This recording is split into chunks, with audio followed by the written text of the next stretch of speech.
കേരളത്തിലെ social media ഇടങ്ങളിൽ ഒരു പ്രത്യേകതരം നിലവിളി ഉയരുന്നുണ്ട്. ഇറാന്റെ പരമോന്നത നേതാവ് ആയത്തുള്ള അലി ഖമേനി കൊല്ലപ്പെട്ടപ്പോ ഇവിടെ സങ്കടം സഹിക്കവയ്യാതെ പോസ്റ്റുകൾ ഇടുന്ന പിണറായി വിജയനും ഇടതുപക്ഷ മന്ത്രിമാരും AKG സെന്ററിലെ സൈബർ പോരാളികളും ഒരു കാര്യം മനഃപൂർവ്വം മറച്ചു പിടിക്കുകയാണ്. നിങ്ങൾ ഇന്ന് ആരെയാണോ സാമ്രാജ്യത്വ വിരുദ്ധ പോരാളി എന്ന് വിളിച്ച് ആദരിക്കുന്നത്, അതേ ഭരണകൂടം ഇറാനിലെ ഇരുണ്ട ഇടങ്ങളിൽ വെച്ച് 10,000-കണക്കിന് കമ്മ്യൂണിസ്റ്റ് സഖാക്കളെയാണ് അതിക്രൂരമായി കൊന്നൊടുക്കിയത്. അമേരിക്കൻ വിരുദ്ധത എന്ന ഒറ്റ ലേബലിൽ നിങ്ങൾ ഈ മത ഏകാധിപത്യത്തെ വെള്ളപൂശുമ്പോൾ നിങ്ങൾ യഥാർത്ഥത്തിൽ സ്വന്തം രക്തസാക്ഷികളുടെ ശവക്കല്ലറയിൽ തുപ്പുകയാണ് ചെയ്യുന്നത്. 1979 ഇറാനിൽ നടന്നത് വെറും ഒരു വിപ്ലവമായിരുന്നില്ല. അത് കമ്മ്യൂണിസ്റ്റുകാരെയും ലിബറലുകളെയും ഇസ്ലാമിസ്റ്റുകൾ ചേർന്ന് നടത്തിയ ലോകത്തിലെ ഏറ്റവും വലിയ രാഷ്ട്രീയ ചതിയുടെ കഥയായിരുന്നു. പുരോഗമനം പറഞ്ഞിരുന്ന ഒരു രാജ്യം വെറും മാസങ്ങൾക്കുള്ളിൽ എങ്ങനെയാണ് മധ്യകാല ഇരുട്ടിലേക്ക് കൂപ്പുകുത്തിയത്? കമ്മ്യൂണിസ്റ്റുകൾക്ക് പറ്റിയ ആ ഹിമാലയൻ അബദ്ധം ഇന്നും കേരളത്തിൽ ആവർത്തിക്കപ്പെടുകയാണോ? ഈ ചതിയുടെയും രക്തത്തിന്റെയും ചരിത്രം നമുക്കൊന്ന് പരിശോധിക്കാം. നമുക്ക് 1970-കളിലെ ഇറാനിലേക്ക് ഒന്ന് പിന്നോട്ട് പോകാം. ഇന്നത്തെ ഹിജാബ് നിർബന്ധമായ മത പോലീസുകാർ തെരുവ് ഭരിക്കുന്ന ഇറാന്റെ ചിത്രം നിങ്ങളുടെ മനസ്സിൽ നിന്നും മായ്ച്ചു കളയുക. ഷാ മുഹമ്മദ് റസ പഹ്ലവിയുടെ കീഴിൽ ഇറാൻ ഒരു ആധുനിക പാശ്ചാത്യ രാജ്യം പോലെയായിരുന്നു. ടെഹ്റാനിലെ തെരുവുകളിൽ സ്ത്രീകൾ മിനി സ്കർട്ടുകൾ ധരിച്ച് സ്വതന്ത്രമായി നടന്നു. ലോകത്തിലെ മികച്ച സർവകലാശാലകളിൽ ഒന്നായിരുന്ന ടെഹ്റാൻ യൂണിവേഴ്സിറ്റിയിൽ പെൺകുട്ടികൾ പുരുഷന്മാർക്കൊപ്പം തുല്യമായി ഇരുന്ന് പഠിച്ചു. ഇറാനിലെ സിനിമകളും സംഗീതവും ലോക പ്രശസ്തമായിരുന്നു. സാമ്പത്തികമായി ഇറാൻ ലോകത്തിലെ ഏറ്റവും വലിയ 5ാമത്തെ സൈനിക ശക്തിയായും വലിയൊരു എണ്ണ ഉൽപാദക രാജ്യവുമായും വളർന്നു വന്നു. എന്നാൽ ഈ തിളക്കത്തിന് പിന്നിൽ ചില കറുത്ത പാടുകൾ ഉണ്ടായിരുന്നു. ഷാ ഒരു ഏകാധിപതിയായിരുന്നു. അദ്ദേഹത്തിന്റെ രഹസ്യ പോലീസായ സാവക് രാഷ്ട്രീയ എതിരാളികളെ അടിച്ചമർത്തി. സമ്പത്ത് ഒരു ചെറിയ വിഭാഗത്തിൽ മാത്രം ഒതുങ്ങി നിൽക്കുന്നു എന്ന പരാതി വ്യാപകമായി. ഈ അസംതൃപ്തിയാണ് ഇറാനിലെ 2 വിരുദ്ധ ധ്രുവങ്ങളിലുള്ളവരെ ഒന്നിക്കാൻ പ്രേരിപ്പിച്ചത്. ഒരു വശത്ത് മാർക്സിസ്റ്റ് ലെനിനിസ്റ്റ് ആശയങ്ങൾ പിന്തുടരുന്ന കമ്മ്യൂണിസ്റ്റുകാരും വിദ്യാർത്ഥികളും, മറുവശത്ത് തീവ്ര മതമൗലികവാദികളായ ഇസ്ലാമിസ്റ്റുകളും. അവിടെയായിരുന്നു ചരിത്രത്തിലെ ഏറ്റവും വലിയ ട്രാപ്പ് സെറ്റ് ചെയ്യപ്പെട്ടത്.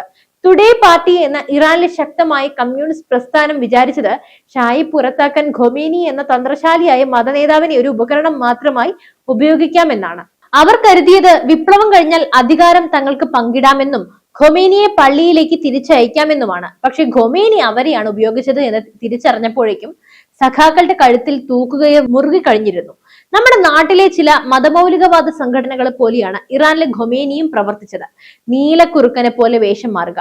1978 ഇറാഖിൽ നിന്നും പുറത്താക്കപ്പെട്ട ഖൊമേനി ഫ്രാൻസിലെ പാരീസിനടുത്തുള്ള നൗഫിലെ ഷാറ്റോ എന്ന ഗ്രാമത്തിലാണ് താമസിച്ചിരുന്നത്.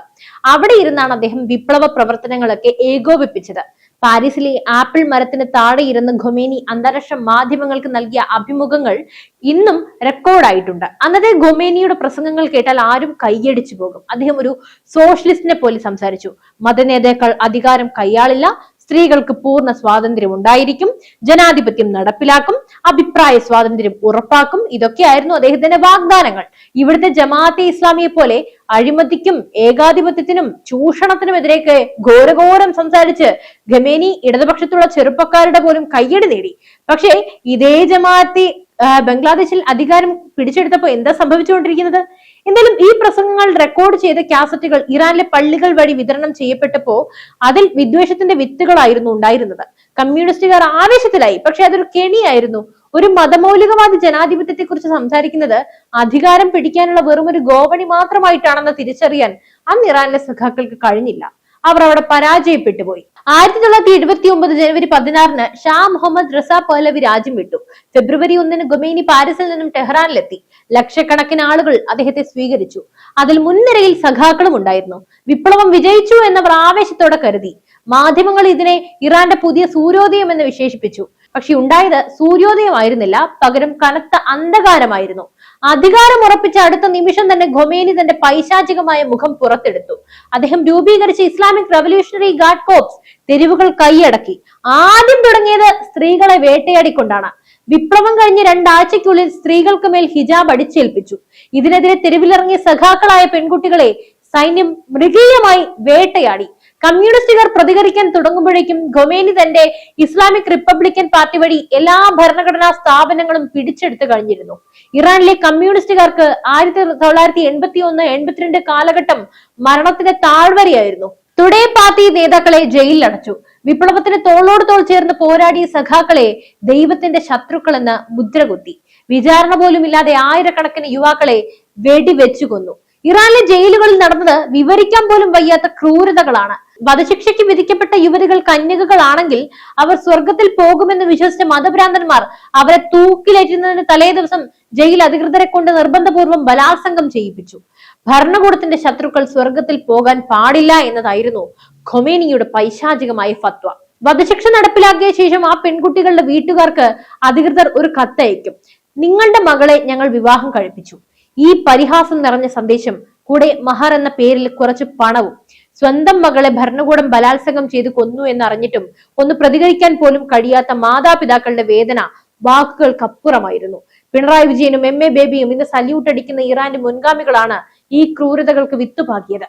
ഇറാൻ ചരിത്രത്തിലെ ഏറ്റവും കറുത്ത അധ്യായമാണ് 1988 വേനൽക്കാലം.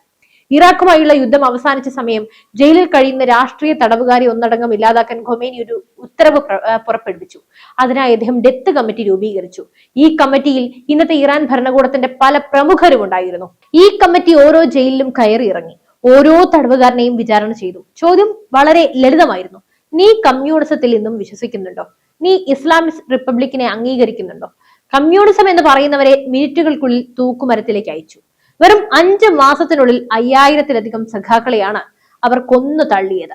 ആ മൃതദേഹങ്ങൾ കുടുംബങ്ങൾക്ക് വിട്ടുകൊടുത്തില്ല. പകരം അടയാളമില്ലാത്ത കുഴികളിൽ അവർ മൂടപ്പെട്ടു. ഇന്നും ഇറാനിലെ അമ്മമാർ ആ കുഴിമാടങ്ങൾ തേടി നടക്കുകയാണ്. കേരളത്തിലെ സഖാക്കൾ ഇറാന്റെ സാമ്രാജ്യത്വ വിരുദ്ധത പാടി പുകഴ്ത്തുമ്പോ ഈ രക്തസാക്ഷികളുടെ നിലവിളി നിങ്ങൾ കേൾക്കാത്തത് എന്താണ്? നമുക്ക് വോട്ട് മാത്രം മതിയല്ലോ അല്ലെ? ഇനി നമുക്ക് കേരളത്തിലേക്ക് വരാം. എന്തുകൊണ്ടാണ് കേരളത്തിലെ കമ്മ്യൂണിസ്റ്റ് നേതൃത്വം ഇറാന്റെ ഈ മത ഏകാധിപത്യത്തെ ഇത്രയധികം പാടി പുകഴ്ത്തുന്നതും സ്നേഹിക്കുന്നതും? ഉത്തരം ഞാൻ മുമ്പ് പറഞ്ഞതുപോലെ വളരെ ലളിതമാണ്. കേവലം വോട്ട് ബാങ്ക്. അമേരിക്കയെ എതിർക്കുന്നു എന്നൊരൊറ്റ ലേബൽ കിട്ടിയാൽ പിണറായി വിജയനും സംഘത്തിനും ഏതൊരു നരാധമനെയും പുണ്യവാളിനാക്കാം. പിന്നെ കൂടാതെ പ്രീണനവും. ഹമാസിന്റെയും ഇറാന്റെയും നേതാക്കൾ കൊല്ലപ്പെടുമ്പോൾ മാത്രം ഈ കനൽത്തരികൾ എന്തിനാണ് ഇങ്ങനെ നിലവിളിച്ച് കരയുന്നത്?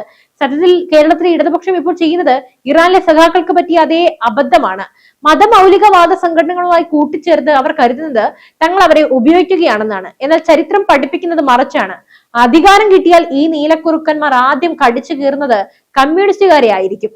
കേരളത്തിൽ SDPIയും ജമാഅത്തെ ഇസ്ലാമിയും ഒളിഞ്ഞും തെളിഞ്ഞും സഹായിക്കുന്ന CPM നേതൃത്വം നാളെ അവർക്ക് അധികാരം കിട്ടിക്കഴിഞ്ഞാൽ ആദ്യം വരാൻ പോകുന്നത് സഖാക്കളുടെ കഴുത്തിന് നേരെയാണെന്ന് ഒന്ന് ഓർക്കണം.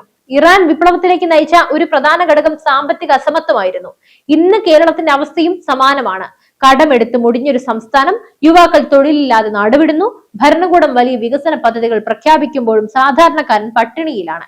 ഷാ പൗലവിയുടെ കാലത്ത് വികസനം ഉണ്ടായിരുന്നു, പക്ഷേ അത് സാധാരണക്കാരനിലേക്ക് എത്തിയില്ല. ഇന്ന് പിണറായി വിജയന്റെ ഭരണത്തിലും നടക്കുന്നത് അഴിമതിയും ധൂർത്തും മാത്രമാണ്. പിന്നെ കുറെ പ്രീണനവും കള്ളത്തരങ്ങളും. ജനങ്ങളുടെ അസംതൃപ്തിയെ വഴിതിരിച്ചു വിടാനായി ഇടതുപക്ഷം ഇപ്പോൾ കൂട്ടുപിടിക്കുന്നത് ഏറ്റവും അപകടകാരികളായ വർഗീയ ശക്തികളെയാണ്. ഇറാനിലെ കമ്മ്യൂണിസ്റ്റുകാർ ഖൊമേനിയുടെ പ്രസംഗങ്ങളിൽ മയങ്ങിയതുപോലെ കേരളത്തിലെ സഖാക്കൾ ഇവിടുത്തെ മതമൗലികവാദികളുടെ സോഷ്യലിസ്റ്റ് വേഷങ്ങളിൽ മയങ്ങുകയാണ്. ഇറാനിലെ ജയിലുകളിൽ ഇന്ന് നടക്കുന്നത് ലോകത്തിലെ ഏറ്റവും വലിയ മനുഷ്യാവകാശ ലംഘനങ്ങളാണ്. ആംനസ്റ്റി ഇന്റർനാഷണൽ റിപ്പോർട്ട് ചെയ്തതുപോലെ തടവിലാക്കപ്പെട്ട സ്ത്രീകളെയും പുരുഷന്മാരെയും സുരക്ഷാ സേന ബലാത്സംഗം ചെയ്യുന്നത് ഒരു ആയുധമായി ഉപയോഗിക്കുന്നു. ലാത്തികൾ, കുപ്പികൾ, ഹോസ് പൈപ്പുകൾ എന്നിവ ഉപയോഗിച്ചുള്ള പീഡനങ്ങൾ. തടവുകാരെ മനോവീര്യം തകർക്കാനായി അവരെ മാസങ്ങളോളം ഏകാന്ത തടവിൽ പാർപ്പിക്കുന്ന വൈറ്റ് ടോർച്ചർ. ഇതിനെക്കുറിച്ചൊക്കെ ഐക്യരാഷ്ട്രസഭ വ്യക്തമായ റിപ്പോർട്ടുകൾ നൽകിയിട്ടും കേരളത്തിലെ വിപ്ലവകാരികൾ എന്തുകൊണ്ടാണ് മൗനം പാലിക്കുന്നത്? സദാം ഹുസൈന്റെയും ഗദാഫിയുടെയും ഖമേനിയുടെയും ചിത്രങ്ങൾ ഫേസ്ബുക്കിൽ പ്രൊഫൈൽ പിക്ചർ ആക്കുന്ന സഖാക്കൾ ആ ഭരണകൂടങ്ങൾ കൊന്നു തള്ളിയ ലക്ഷക്കണക്കിന് കമ്മ്യൂണിസ്റ്റുകാരെയും വിപ്ലവകാരികളെയൊക്കെ എന്തിനാണ് വഞ്ചിക്കുന്നത്?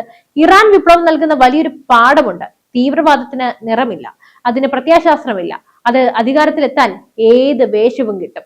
എന്തായാലും ഈ വിഷയത്തിൽ നിങ്ങളുടെ അഭിപ്രായങ്ങൾ താഴെ കമന്റ് ചെയ്യൂ. മറ്റൊരു വിഷയമായി വീണ്ടും എത്തുവരെ നന്ദി. News desk IBN Malayalam.